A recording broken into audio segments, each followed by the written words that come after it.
do we have any insight as to why Dracula acted differently this time?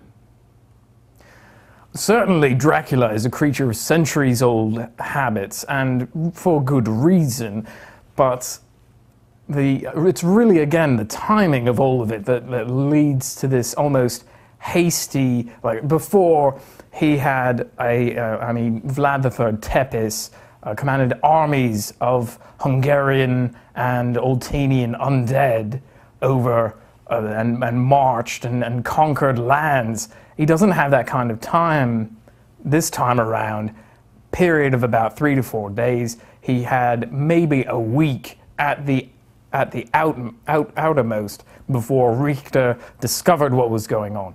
Now, the Armory of Death themselves ascribe to a fate concept, and we can sort of see that fate concept, that hand at work, even without it. So Dracula, this time, understood that there was more in play than there had been before, and had to treat the situation differently, given that not only had the cult, they were there, and they were there to help him, but he had the feeling that perhaps he had this feeling that their fate concept was actually another hidden hand that was a player in this drama.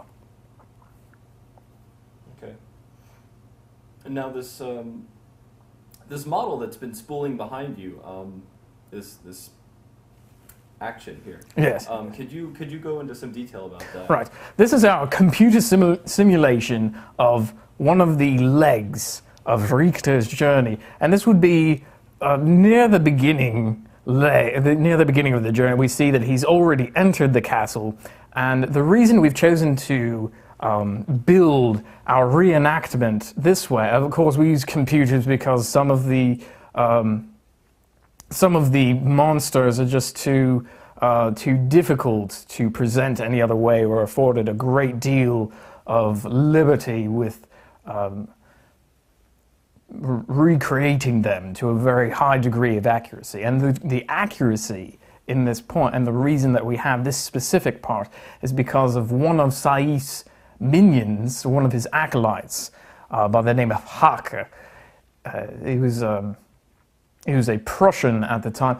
Hake was tasked with following Richter through this specific leg of the journey. They had other spies through all of this. Really, Saif took copious notes, and the reason that he took such notes was because they had planned to actually trap Richter and brainwash him. That's why Dracula had decided that kidnapping Annette and Marie was okay, and that he had no interest in the girls at all. He just needed something to get Richter into this place, and that was the plan. We get him there.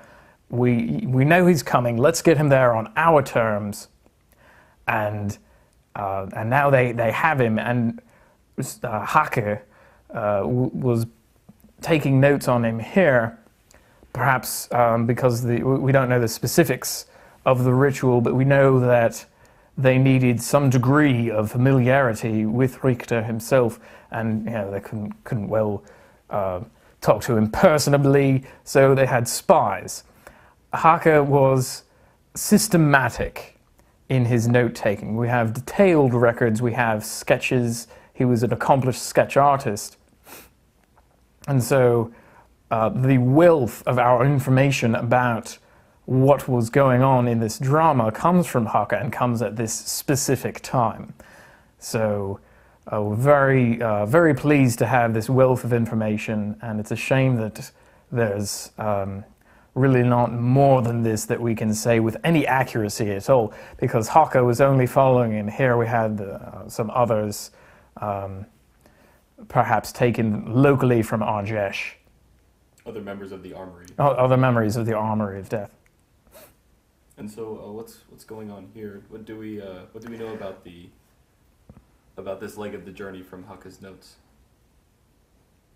What we know is that Richter had entered the castle and proceeded towards the entryway.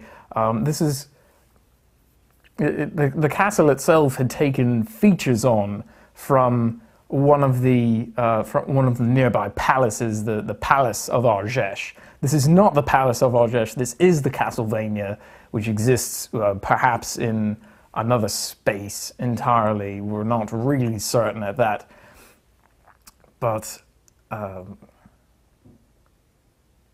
sorry. What was it? I just wanted to know. I just wanted to know what Haka had to say about this, like what was going on in this leg of the journey, and is there anything interesting that you'd like to talk about regarding it? Mostly, I think it speaks for itself.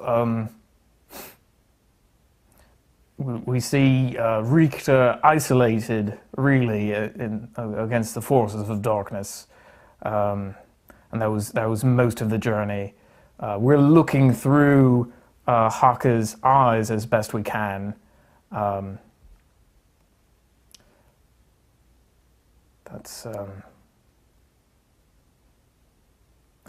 more or less all there is to it. All right. Well, thank you for your time very much, and why don't we take a short break? It was my pleasure. Large format printer, he's huge. And then we have Helmet, that's a smaller wannabe Vader.